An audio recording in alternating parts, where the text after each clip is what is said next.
Parce que c'était ça le but de cette chaîne, c'est de vous montrer ce qui va bien et ce qui va moins bien. Bonjour à tous, aujourd'hui on se retrouve pour une nouvelle vidéo, sur comment est-ce que j'organise mes cours. J'ai un cours de prise de parole en public dans le cadre d'un concours d'éloquence qui commence demain. Donc voilà, je vais vous montrer comment est-ce que je le prépare, comment est-ce que je me prépare et comment est-ce que je prépare ce cours pour qu'il soit le plus efficace possible pour mes élèves. Donc alors, comment est-ce que je fais pour construire mon cours? En fait, je vais dans mes applications qui sont Craft, Obsidian et Beer, parce que pour le moment c'est mes 3 applications avec lesquelles je prends des notes.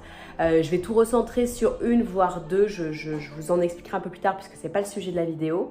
Et donc le but c'est vraiment d'aller voir un peu toutes les notes que je prends, c'est-à-dire que chaque fois que j'écoute un podcast, que je fais une formation, que je lis un livre, bref, que j'entends quelque chose qui m'intéresse et qui peut être pris en note, je le prends en note dans un système de prise de notes très travaillé, on va dire. Et donc du coup là sur ce cours de prise de parole en public, ce que je fais c'est que voilà, le premier thème de ce cours ça va être la confiance en soi, puisque pour moi c'est la base de la prise de la parole en public. Prise de parole, pas prise de la parole. Et donc du coup je recherche donc par mots-clés confiance en soi, estime de soi, prise de parole sur mes 3 applications de prise de notes qui sont donc, comme je vous l'ai dit, Obsidian, Craft et Beer. Et je regarde tous les articles qui ressortent, ces articles où j'ai pris des notes. Je vais ensuite élargir cette recherche au monde un peu extérieur, puisque là c'est un peu mon Google interne que je suis en train de regarder. Je vais ensuite regarder ce qui se passe sur le Google externe, le Google de tout le monde, et prendre des petites notions, certainement regarder quelques TEDx pour m'inspirer un peu plus.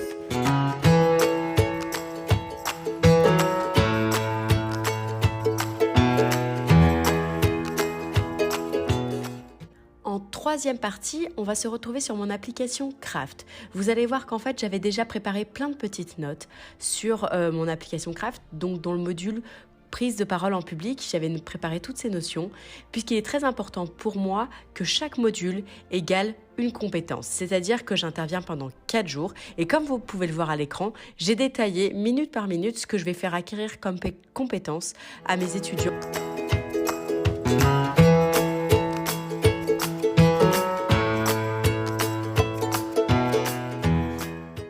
Un schéma qui est généralement toujours le même, c'est-à-dire que je commence par un fait scientifique ou une étude scientifique pour démontrer un peu le côté neurosciences derrière, puisque c'est quelque chose qui m'intéresse énormément en ce moment.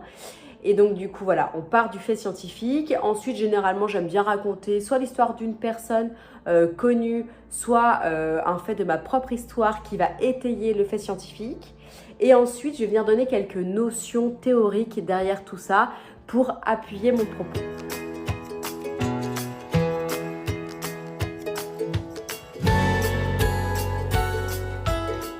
Et ensuite, on passe à la partie que je préfère, là où les gens mettent en application tout ce que je viens de leur donner en termes d'outils et de connaissances. Et donc du coup, je vais leur faire des exercices. Donc là, je suis en train d'écrire un exercice de prise de confiance en soi pour améliorer sa confiance en soi, qui, comme je vous l'ai dit, va être la base de mon cours de prise de parole en public.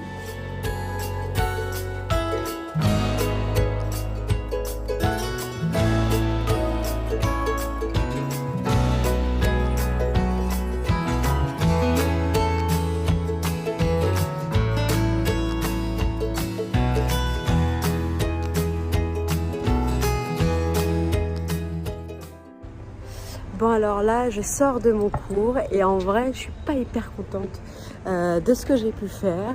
Je vous retrouve chez moi pour vous parler de tout ça et décortiquer ce qui s'est bien passé, ce qui s'est mal passé et voilà, décortiquer ce qui s'est passé parce que c'était ça le but de cette chaîne, c'est de vous montrer ce qui va bien et ce qui va moins bien. Donc voilà, on se retrouve tout de suite. Alors, comme je vous ai dit, on se retrouve un peu à la maison, donc un peu en mode cocooning, voilà, pour que je vous explique un peu ce qui s'est passé et mon ressenti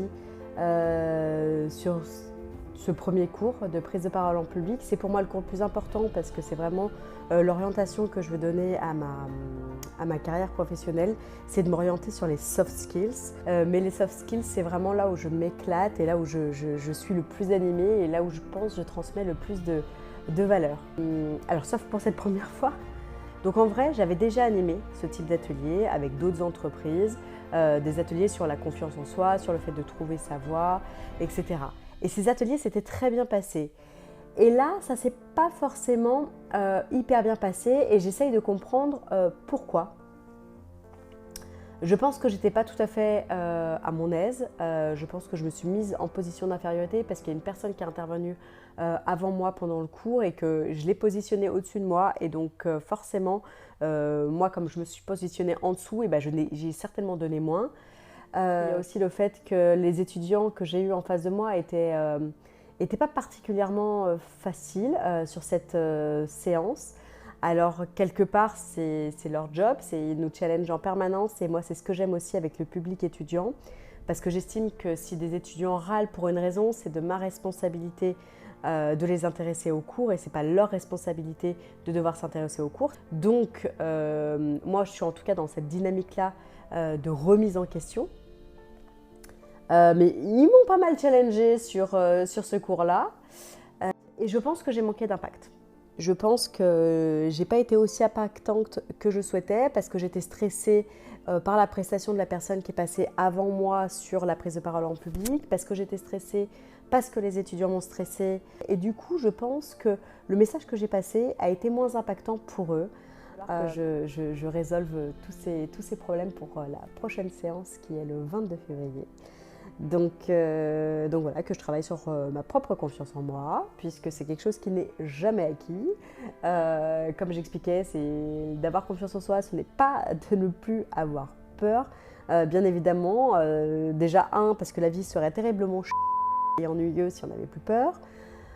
Et deux, parce qu'en fait, c'est juste une situation qui n'est pas possible, parce que dès que vous commencez à ne plus avoir peur dans une certaine situation, grâce aux différents outils qu'on peut vous donner pour avoir plus confiance en vous, et bien justement, vous allez réussir cette situation, donc vous allez passer à une autre, et à ce moment-là, c'est cette autre situation qui va vous donner de la peur et du manque de confiance. Mais c'est comme ça qu'on avance et c'est comme ça qu'on se développe. Voilà, en fait, je vous remercie de m'avoir écouté. Et puis, écoutez, si vous voulez avoir un peu plus de renseignements sur les différents ateliers que je peux organiser, que ce soit en entreprise ou en école, je vous mets le lien de mon site dans la barre d'informations. Et vous pourrez voir donc les 4 différents ateliers que je peux organiser. Je vous souhaite une excellente fin de journée et à la prochaine fois.